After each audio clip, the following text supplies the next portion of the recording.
In Bangladesh, protesters have outrightly rejected Prime Minister Sheikh Hasina's proposal for talks and announced a one-point demand for the resignation of the government.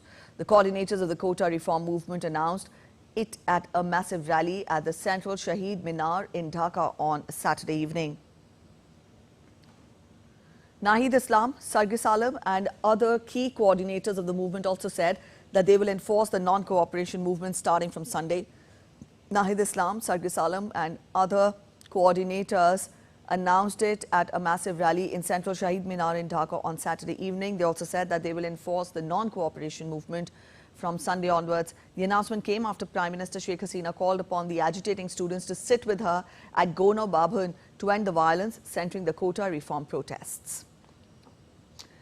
Naval Sangh Parmar is joining us from Dhaka. Good morning, Naval. Get us the latest. We tell our viewers that the situation is tense in Bangladesh, and also one-point demand for the resignation of the government has been put forth by the protesters.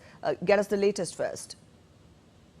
Yes, the situation here in Bangladesh is very tense as today is the day of non-cooperation movement, which is called by the protester. Particularly earlier it was a student protest, and now it is a protest, mass protest from the people, and the people of all walk of life now supporting the movement.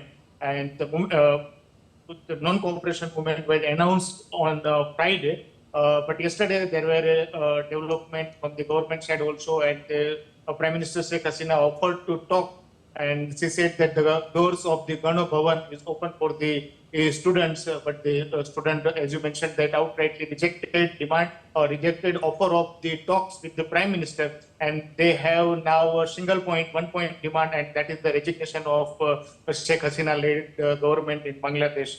And they also demand that there should be a neutral government, permission of neutral government, and a fresh election for the upcoming days in Bangladesh. All right, I would want you to explain more to us what are exactly the protesters demanding, because it started with the reservation, but then we also saw common people participating in the protest. It is not just student-centric protest now that is happening in Bangladesh. What is the bone of contention between the protesters and the government? What is it that they are demanding from the government?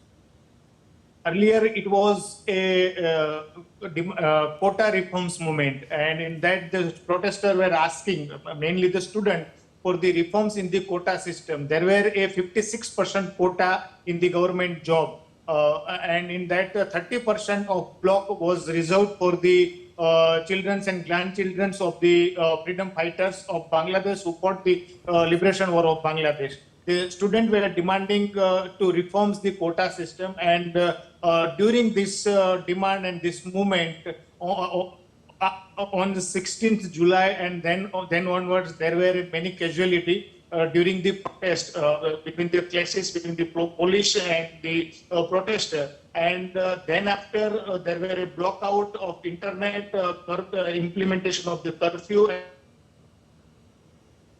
Yes, please continue. All right, I think we've lost contact there with Naval Singh. We'll try getting back to him. There are many arrests from the law enforcement agency. So earlier their demand was 9-point demand, and that they were demanding justice to the victim of the movement, and reforms in the quotas and the release of the arrested people.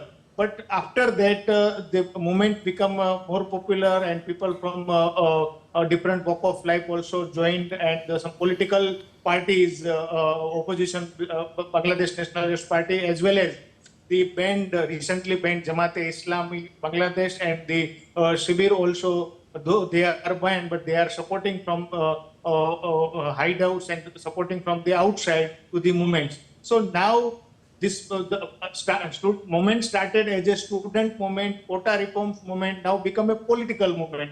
And they are asking for the resignation of the government, Sheikh Hasina-led government. All right, Naval Singh, we'll leave it here. Thank you for joining in with those details. So that was our correspondent, Naval Singh Parmar, joining us from Bangladesh, telling us more about the current situation there. He tells us that the situation is tense.